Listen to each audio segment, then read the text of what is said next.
Bueno, muy buenas tardes. Aquí vamos a continuar con el ejemplo que habíamos propuesto días antes de fallas, ¿no es cierto? Es un sistema muy sencillo, digamos, digamos, este ejemplo, digamos, tipo A, tipo DC, eh, que igual un tipo AC en alta tensión se puede trabajar como si fuera DC, pues teniendo la connotación de que las corrientes están a 90 grados, ¿no es cierto? Lógicamente en atraso, porque son inductancias que son las que prevalecen en las líneas por las altas relaciones de X sobre R en esos sistemas. Pero bueno, volviendo al caso, digamos que sea este el bus fallado, pero no ball faulted, o sea, no sólidamente aterrizado, sino a través de una impedancia o una resistencia, en este caso, como queramos verlo en este momento. Entonces, el, el caso es que podemos tener dos alternativas. Una es agregar un nodo adicional aquí, digamos, aguas abajo, aquí a la izquierda, a la derecha, como sea, pero abajo abajo, donde ese nodo es el que va a fallar, digamos, es el nodo de referencia. Y esta sería la rama, la que une a ese nuevo nodo, la rama, digamos, que es la que especifica la impedancia o la resistencia, como sea, o constancia, como la estemos tomando, de falla, ¿no es cierto? Entonces, en este caso era falla sólida, pero bueno, vamos a agregar ese tipo de caso. Vamos a asumir ahora una R de falla. Entonces, en este caso, pues, una R, lo que fuera, pero R de falla. Y digamos que esa R de falla tiene un valor de 3018, por decirle algo, son por unidad, ¿no es cierto? Entonces, lógicamente, esa conductancia de falla, que es conductancia de falla, eh, lógicamente como la resistencia de falla es bajita, pues la conductancia debe ser alta, ¿no es cierto? Sería el inverso, el recíproco de eso, simplemente para que vean lógicamente si fuese sólida sería infinita esa conductancia de falla, ¿no? Para este caso, entonces digamos, ¿con cuál de los dos valores vamos a trabajar? Pues es sencillo, es un método iterativo. Vamos a agregar entonces las iteración realmente, iteración, raya 1, ¿cierto? Y aquí sucesivamente vamos a agregar la iteración 2 y así sucesivamente, ¿sí? Entonces, para esa primera iteración, digamos, ya sabemos que sólidamente da 205, digamos que sea amperios, ¿sí? O kiloamperios, amp por unidad, pues. Y entonces, digamos, el voltaje a través de esa impedancia de falla sería igual a qué? Pues simplemente la multiplicación de la resistencia por la corriente, que en este caso sería 205, ¿no es cierto? En por unidad, ¿no es cierto? Entonces sería 0.164 por unidad. Entonces, ¿qué haríamos ahora? Entonces, para ese nodo 3 lógicamente, estaríamos viendo una tensión de 0.65, no sé, 0.164, perdón, 0.064. Y lógicamente, pues al haber esa pequeña tensión, pues la corriente que estaba en 205 pues pasó a 171, pero lógicamente es una primera aproximación, ¿no es cierto? Entonces dése cuenta que esto lo calculamos fue con base en 205, pero ya estaba en 271, entonces agregamos la iteración 2, ¿no es cierto? ¿Y en qué consistiría? Básicamente consistiría, pero le agrego acá, iteración 2 más bien aquí, por ahora digamos, aquí digamos esto lógicamente no, estos no son los valores, vamos a suprimir.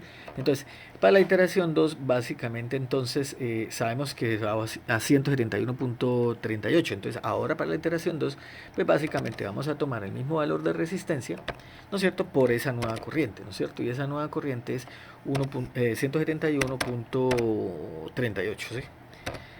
Listo, entonces ya con esa, dése cuenta que claro, ahora lógicamente al ser menos la corriente, pues la tensión bajó, ¿no? La que ve ese punto, esa impedancia de falla, lo que fuera. Entonces ahora actualizamos el valor de tensión en el nodo 3 que sería 0.137104, ¿sí? Para ser, digamos, un poco estricto en las cifras decimales.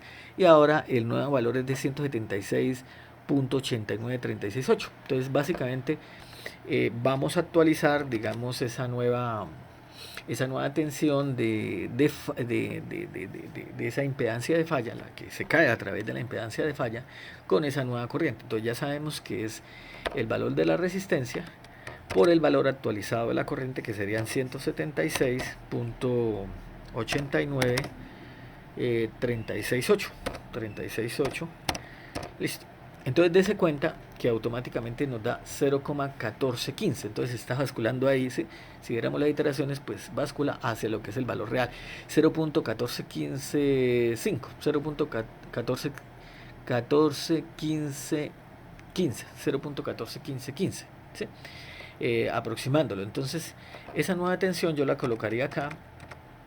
0.141515. ¿Sí? Y lógicamente mire la nueva corriente. Entonces la nueva corriente es esta. Entonces actualizamos de nuevo la tensión que se cae a través de esa impedancia de falla y la multiplicaríamos simplemente por ahora por 175.98 9425. ¿Sí? Entonces básicamente me está dando 0.1479 y ya digamos pues las oscilaciones son menores en torno ya al valor solución real final. Pero sigamos, de pronto esta tensión ahora la colocamos acá, ¿no es cierto? Porque es una nueva tensión actualizada. Entonces 0.14 0.14079 para no ser tan con tantas cifras. Entonces lógicamente se me actualiza la corriente y entonces vuelvo y calculo la tensión que se cae a través de esa impedancia esa resistencia de falla y lógicamente la calculo por 176.13 13805, ¿no es cierto? 805, perdón. Entonces eso me da 0.1409. Dese cuenta que aquí ya la variación es muy mínima, ¿sí? Entonces si yo vuelvo y actualizo aquí en el nodo 3, prácticamente ya convergió.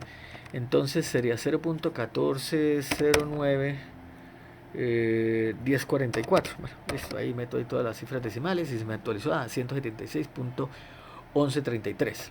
Aquí hubiese pues colocado aquí al lado pues las corrientes, pero igual entonces la nueva tensión en esa impedancia de falla ya actualizada sería esto por 176.1133 598, ¿no es cierto?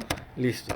Y entonces dése cuenta que a 0.14089 prácticamente ya convergió, ¿sí?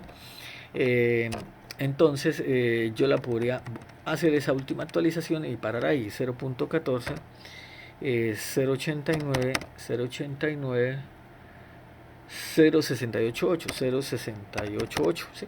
Y dése cuenta que entonces ya con esa tensión actualizada daría 176.11.7409 y puedo quedarme con esa corriente actualizada de falla, ¿sí?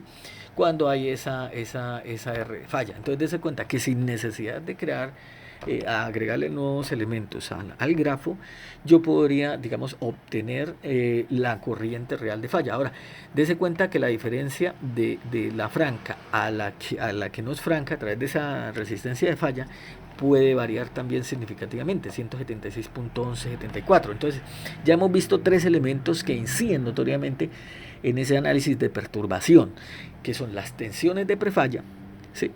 Que son muy significativas, pueden tener, digamos, incrementos muy significativos en la corriente de falla.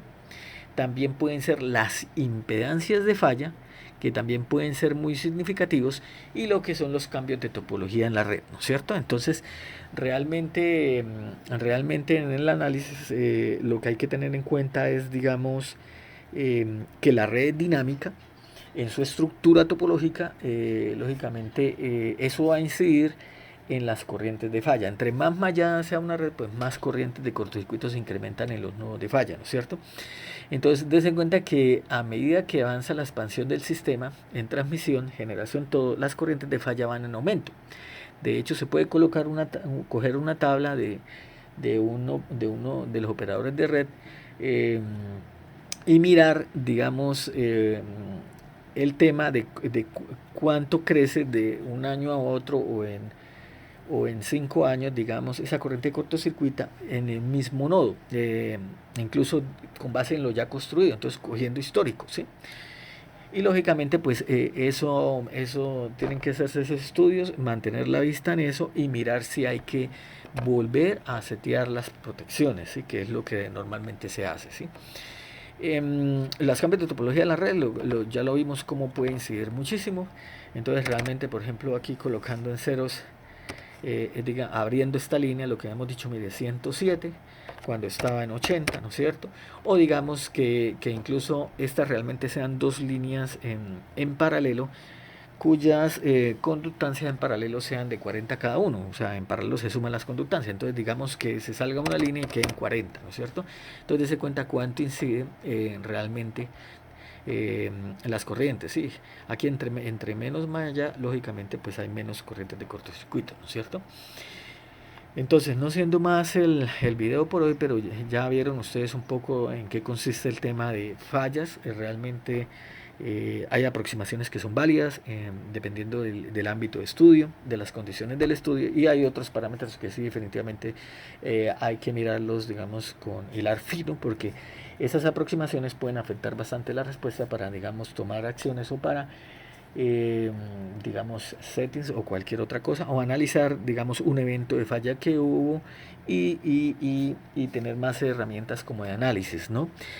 De la convencional que se enseñan normalmente en los libros de texto. Normalmente aquí no hablan de en ninguno de ellos, digamos, de métodos iterativos para obtener soluciones a las corrientes de falla, ¿no? Y en qué casos se utilizarían esos métodos iterativos, porque, digamos, este es un ejemplo, un caso, pero eh, hay más casos donde se puede utilizar métodos iterativos bajo condiciones de análisis de sistemas en fallas, ¿sí? Muchas gracias, eso era todo por hoy.